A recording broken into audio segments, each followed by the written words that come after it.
ہم دنیاوی طور پر ترقی نہیں کر پا رہے ہیں، ہماری روحانیت دن بدن کمزور ہوتی جا رہی ہے۔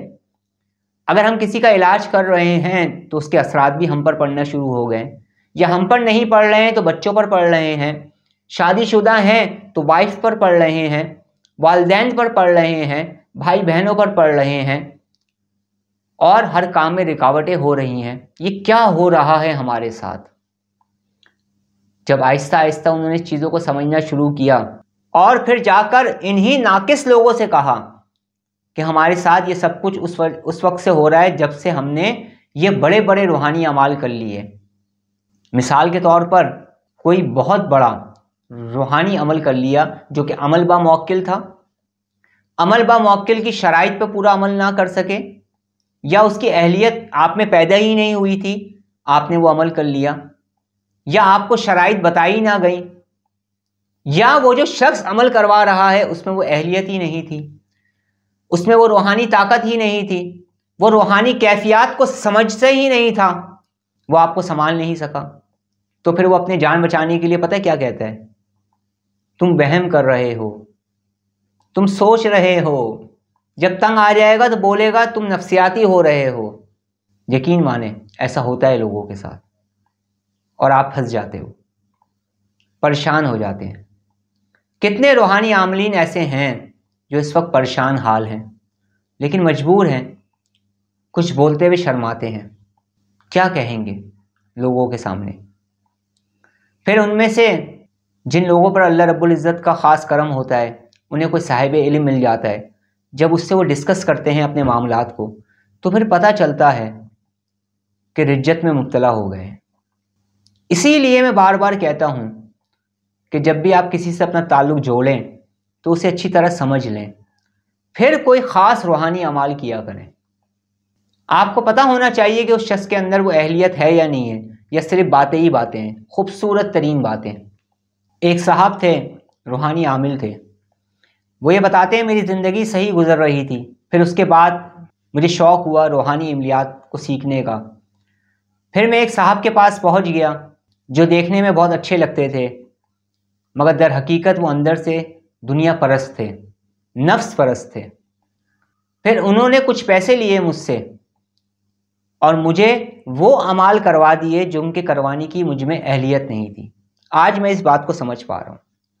آہستہ آہستہ میں اعصابی کمزوری کا شکار ہوتا چلا گیا، آہستہ آہستہ میرے بچے نافرمان ہونے لگے، میری بیوی خود جنات کی مریض بن گئی، میں جس کام میں ہاتھ ڈال رہا ہوں کام خراب ہو رہا ہے، معاشی طور پر میں تنگ دستی کا شکار ہو رہا ہوں، کامیابی کی راہیں مجھ پر نہیں کھل رہی ہیں، اور کسی روحانی عمل میں بھی کامیابی نہیں مل رہی ہے۔ یقین مانیں یہ میں ایک انسان کی کہانی سنا رہا ہوں، ایسی کئی سو مثالیں میرے پاس موجود ہیں، اور کئی سو لوگ مجھ سے جڑ چکے ہیں، جن میں سے کچھ لوگ اب ٹھیک ہو چکے ہیں، جنہیں اللہ رب العزت نے شفا عطا فرمائی۔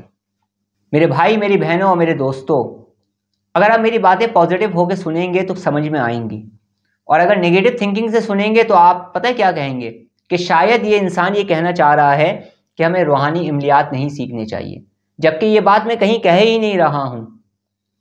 میری باتوں کو تسلسل کے ساتھ اگر آپ سنیں گے، میری پچھلی ویڈیوز کو میں بار بار کہہ رہا ہوں، تو آپ سمجھ پائیں گے میں کہنا کیا چاہ رہا ہوں۔ کتنے روحانی عاملین ایسے ہیں جنہیں مختلف قسم کے امراض ہونا شروع ہو گئے، کتنے روحانی عاملین ایسے ہیں جن کی روحانی ترقیاں اب رک گئی ہیں، کتنے روحانی عاملین ایسے ہیں جن کی روحانی طاقت میں اب اضافہ نہیں ہو رہا ہے، بلکہ روحانیت ان کی کم سے کم ہوتی جا رہی ہے۔ وہ پریشان ہیں کہ ہمارے ساتھ یہ کیا ہو رہا ہے، کیوں ہو رہا ہے۔ کچھ تو ایسے ہیں جو ایک ایک ڈیڑھ سال تک محنتیں کرتے جا رہے ہیں، لیکن اس کا نتیجہ انہیں نہیں مل رہا ہے۔ بہت لوگ ہیں اس وقت اس دنیا کے اندر، اب تو ان کی تعداد بڑھتی جا رہی ہے۔ اسی لیے بزرگوں نے فرمایا ہے کہ روحانیت کی راہ میں جب آئیں، یا صاحب عملیات یہ سمجھاتے ہیں کہ جب روحانی عملیات کی طرف آئیں تو اچھی طرح سے دیکھ لیں، پرکھ لیں اس انسان کو جس سے آپ جڑنے جا رہے ہیں۔ کتنے روحانی عاملین ایسے ہیں جو یہ کہتے ہیں کہ ہمارے استادوں سے رابطہ ہی نہیں ہے۔ بھائی اگر استاد صاحب سے رابطہ ہی نہیں ہو سکے گا تو تعلیمات کیسے آگے بڑھیں گی؟ جب بات چیت ہی نہیں ہوگی، جب آپ کچھ سیکھیں گے نہیں، یہ تو ایک علم ہے نا، یہ تو سیکھنا پڑے گا۔ لوگ اپنے اپنے طریقوں سے سکھاتے ہیں۔ کتنے صاحب ایسے ہیں جنہوں نے مجھے یہ بتایا کہ انہیں یہ بتایا گیا کہ تم 40 دن کا 60 دن کا عمل کر لو، موکلات تمہارے تابع ہو جائیں گے۔ اچھا، جس نے کروایا تھا اس سے پوچھتے کہ 40 دن میں تم کامیاب ہو گئے تھے، تمہیں یہ مقام مل گیا تھا؟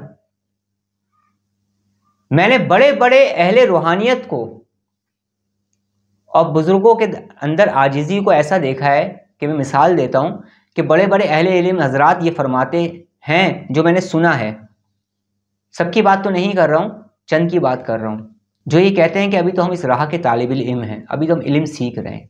ایسی عاجزی ہے۔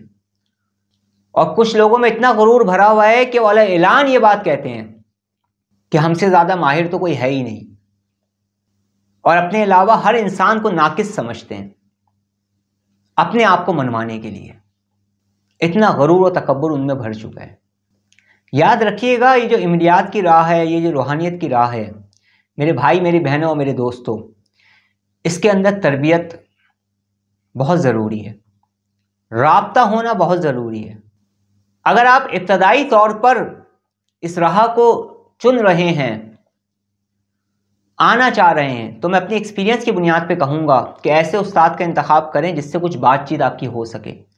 کیونکہ جب آپ روحانیت میں آتے ہیں، جب آپ عملیات کی دنیا میں آتے ہیں، یا جب آپ روحانیت کی دنیا میں آتے ہیں یا روحانی اسباق طے کرتے ہیں، تو آپ کی کیفیات دن بدن بدلتی ہیں۔ مختلف کیفیات کا ظہور ہوتا ہے، مختلف کیفیات والد ہوتی ہیں۔ میری یہ بات صرف اہل علم حضرات سمجھ سکیں گے، اور اس وقت آپ کو آپ کے شیخ کی، آپ کے استاد کی آپ کو ضرورت پڑتی ہے۔ اور اگر اسی وقت آپ کا استاد آپ کو نہ مل سکے ان دنوں میں، پھر کیا کریں گے؟ یا تو آپ روحانی طور پہ اتنے مضبوط ہو چکے ہیں کہ آپ روحانی رابطہ کر کے سب کچھ جوابات لے رہے ہیں، تو بات الگ ہے، پھر تو میری یہ بات سننا ہی بے فضول ہے۔ اور اگر آپ اتنے طاقتور نہیں ہیں تو دوسرا حل کیا ہے؟ ظاہری رابطہ۔ تو جب بھی روحانیت کی دنیا میں آئیں تو اپنا رابطہ مضبوط رکھیں، اور کوئی بھی عمل کرنے سے پہلے، کوئی بھی قدم اٹھانے سے پہلے اچھی طرح سے سوچ لیں، سمجھ لیں، کیونکہ اگر آپ کو نقصان ہوا تو کوئی آپ کے ساتھ نہیں ہوگا سوائے نیک لوگوں کے، اچھے لوگوں کے، اگر آپ کا رابطہ ان کے ساتھ ہے تو۔